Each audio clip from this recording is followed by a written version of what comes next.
नमस्कार, स्वागत है आपका संवाद 365 में। आपके साथ मैं हूं दिग्विजय सिंह चौहान। हाजिर हूं उत्तराखंड की खबरों को लेकर। आइए नजर डालते हैं उत्तराखंड में क्या कुछ खास चल रहा है, क्या कुछ उत्तराखंड की खबरें हैं।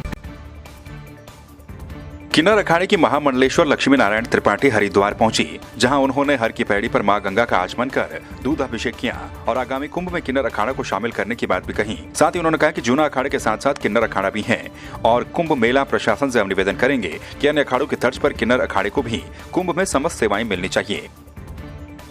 किन्नर अखाड़े का अपने घर में अपने लोगों को स्वागत नहीं होता है।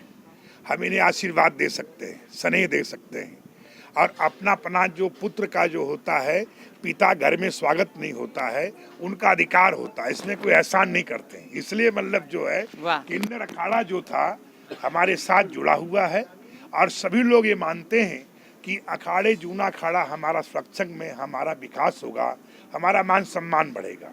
तो दिशा में काम करता हूँ कि जो भी अखाड़े हमसे जुड़े हुए हैं वो कैसे उनका विकास हो, कैसे उनका सुंदर हो, कैसे उनकी ख्याति हो और उनके नाम पे हम क्या कर सकते हैं। तो हरिद्वार में मेलाधिकारी से कोई घाट की मांग भी करेंगे। किन्नर अखाड़ा जो जूना अखाड़े के साथ है और हजारों साल की परंपराएं तोड़ के जूना अखाड़े ने पुरुषार्थ दिखाते हुए हरिगिरी महाराज के प्रयासों से किन्नर अखाड़े को और किन्नर समाज को जो सनातन धर्म में जो उनका वजूद था, स्थान था, वो वापस मिला। नहीं तो हमारे समाज के बच्चे आक्रांताओं के बाद जिस तरीके से धर्म से विमुख हो चुके थे, धर्म में उनका वजूद क्षीण हो गया था, उसे स्थापित करने के लिए किन्नर अखाड़ा बना कि हम सनातन धर्म के बच्चे, हम किसी और धर्म में नहीं जाएंगे। धर्मनगरी हरिद्वार में प्रशासन के द्वारा इन दिनों अतिक्रमण हटाओ अभियान चलाया जा रहा है, जिसके तहत छोटे लघु व्यापारियों को खासी दिक्कतों का सामना करना पड़ रहा है। अतिक्रमण में इन लघु व्यापारियों की रेहड़ी पटरी की दुकानों को तोड़ा जा रहा है, जिसके चलते कई लोगों पर बेरोजगारी का संकट गहरा गया है। इसी को लेकर सिटी मजिस्ट्रेट कार्यालय पर सैकड़ों की संख्या में लघु व्यापारियों ने धरना प्रदर्शन किया और सिटी मजिस्ट्रेट को अपनी मांगों का ज्ञापन भी दिया। क्षेत्र के अंदर अतिक्रमण अभियान चल रहा है। हमारा मानना यह है कि भारत सरकार द्वारा प्रधानमंत्री जी के निर्देशन में तमाम शहरी क्षेत्र के स्ट्रीट वेंडर को आत्मनिर्भर करने की बात की जा रही है और शहरी गरीबी मिशन के तहत तमाम रेहड़ी पटरी के स्ट्रीट वेंडर लघु व्यापारियों को वेंडिंग जोन के रूप में स्थापित किया जाना चाहिए। 15 वेंडिंग जोन हमारे प्रस्तावित हैं, उसके बाद अतिक्रमण अभियान चलना चाहिए। उत्तराखंड राज्य सहकारी संघ के अध्यक्ष ब्रिजभूषण गैरोला इन दिनों चमोली जिले के भ्रमण पर हैं। थराली पहुंचने पर उनका बीजेपी कार्यकर्ताओं ने फूल मालाओं के साथ जोरदार स्वागत किया। सहकारी समिति के निरीक्षण के दौरान उन्होंने घाटे में चल रही सहकारी समितियों के सचिवों को फटकार लगाते हुए कहा कि समितियां केवल ऋण आवंटन तक ही सीमित न रहकर काश्तकारों की आय को दोगुना करने का भी प्रयास करें।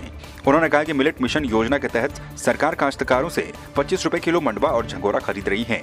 ऐसे ही सरकारी समितियों के माध्यम से काश्तकारों के पहाड़ी जैविक उत्पादों को खरीद कर बाजार उपलब्ध करवाना सरकार की प्राथमिकता है। हमारा देवाल थराली क्षेत्र में कोल्ड स्टोर की आवश्यकता है और आलू का उत्पादन बहुत अच्छे से होता है और वो सड़ जाता है। उसको जो रेट मिलना चाहिए उसका ढंग का रेट नहीं मिल पाता है। तो मैंने उनसे कहा कि देखिए भाई मेरे आप लोग ज़मीन की व्यवस्था हमको उत्तराखंड राज्य सहकारी संघ के उसमें आप करवा दीजिएगा, हमको ज़मीन अवेलेबल हो जाएगी हमारे उस पर, तो मैं यहाँ पर एक कोल्ड स्टोर क्षेत्र में अवश्य उसको यहाँ पे खोलने की व्यवस्था करता हूँ। मंत्री जी से हमने यही मांग रखी कि भाई थराली में हमारे किसान भाई बहुत बहुयात मात्रा में आलू उत्पादन करते हैं और वो आलू समय पे ख़राब हो जाता है, मंडी तक पहुंच नहीं पाता है और किसानों को अच्छा रेट नहीं मिल पाता। तो हमने कहा कि भाई यहाँ पे एक कोल्ड स्टोरेज थराली में मिलना चाहिए। तो आश्वासन मंत्री जी ने दिया है, उम्मीद है होगा जल्द।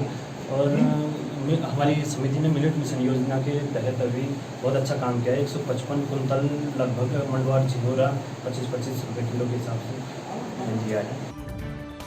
प्रदेश के वन एवं पर्यावरण मंत्री हरक सिंह रावत ने अपने विधानसभा क्षेत्र कोटद्वार पहुंचकर पत्रकारों से बातचीत की। उन्होंने अपने द्वारा कोटद्वार में किए जा रहे विकास कार्यों को ऐतिहासिक बताया। साथ ही वन मंत्री ने कहा कि कोटद्वार को जल्द ही 2 नगर वनों की सौगात भी मिलेगी। आबादी बढ़ने के कारण पर्यावरण प्रदूषित होता जा रहा है, लोगों के घूमने के लिए वन नहीं रहे हैं। इसे देखते हुए भारत सरकार के द्वारा हमसे 2 नगर वन का प्रस्ताव मांगा गया है। ये नगर वन अद्भुत सुविधाओं से लैस होंगे जो लोगों के स्वास्थ्य के लिए लाभदायक होंगे। पौड़ी जिले में one nation one ration card योजना को जन जन तक पहुँचाने के लिए सरकार के प्रतिनिधियों ने अब कमर कस ली है। राज्य सरकार ने विधायकों को जिम्मा सौंपा है कि वे अपनी विधानसभा में सभी चिन्हित कार्ड धारकों को इस योजना से अगले 6 महीने के भीतर जोड़ लें, जिससे कार्ड धारक अगर देश के किसी भी क्षेत्र में जाए तो इस स्मार्ट कार्ड के जरिए उसे देश के किसी भी क्षेत्र में सरकारी मूल्य पर राशन मिल सके। इस योजना को जन जन तक पहुँचाने के लिए उच्च शिक्षा मंत्री धन सिंह रावत भी अपनी विधानसभा के ग्रामीण क्षेत्रों का रुख करे हुए हैं और इस योजना के फायदे गिना रहे हैं। कि जो प्रमुख शहर हैं, धीरे धीरे शहरों में आबादी बढ़ने के कारण पर्यावरण प्रदूषित हो रहा है, लोगों के लिए घूमने के लिए कोई वन नहीं रह गया है और इससे लोगों के स्वास्थ्य पे प्रतिकूल प्रभाव पड़ रहा है। तो इसलिए उत्तराखंड सरकार से, हमारी सरकार से 2 नगर वन बनने के प्रस्ताव भारत सरकार ने हमसे मांगा था। एक नगर वन के लिए प्रति हेक्टेयर 4 लाख रुपया भारत सरकार देगी और बाकी धनराशि प्रदेश सरकार उस पर खर्च करेगी। बेरीनाग में ग्वासीकोटी क्षेत्र की 3 दशक पुरानी मांग पूरी हो गई है। ग्वासीकोटी पेयजल योजना का विधायक मीना गंगोला ने भूमि पूजन किया। इस पेयजल योजना से ग्वासीकोटी क्षेत्र की बड़ी आबादी लाभान्वित होगी। ये पेयजल योजना 13 करोड़ 26 लाख रुपए की लागत से बनेगी। बाल विकास परियोजना भिलंगना के द्वारा बेटी बचाओ बेटी पढ़ाओ के अंतर्गत 2019-20 की हाई स्कूल और इंटरमीडिएट की परीक्षाओं में शानदार प्रदर्शन करने वाली बालिकाओं को सम्मानित किया गया। इसके अलावा बेटी बचाओ बेटी अभियान के अंतर्गत ही धनसानी बासर की बबली देवी को भी सम्मानित किया गया। उन्होंने फरवरी 2019 में बेस अस्पताल श्रीनगर से एक बेटी को गोद लिया था।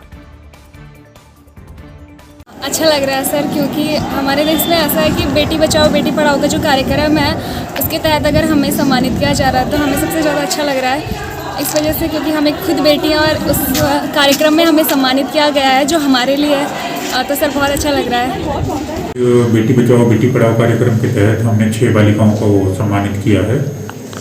इसमें हमें एक बैग दिया गया है और उस बैग में सैनिटाइजर, कॉपी, पेन और एक सामान्य ज्ञान की पुस्तक शामिल है।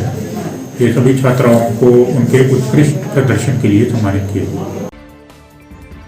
टिहरी जिले के चंबा में ऑल वेदर प्रोजेक्ट के तहत टनल निर्माण वाली सड़क को लेकर मंजूर के ग्रामीणों ने कंपनी के खिलाफ विरोध जताया है। ग्रामीणों का कहना है कि कंपनी के द्वारा गांव का संपर्क मार्ग तो बना दिया गया, लेकिन वो सही ढंग से नहीं बनाया जा रहा है। आपको बता दें कि 9 दिसंबर को यहां पर एक व्यक्ति की मौत हो गई थी, जिसके बाद ग्रामीणों ने हंगामा किया था।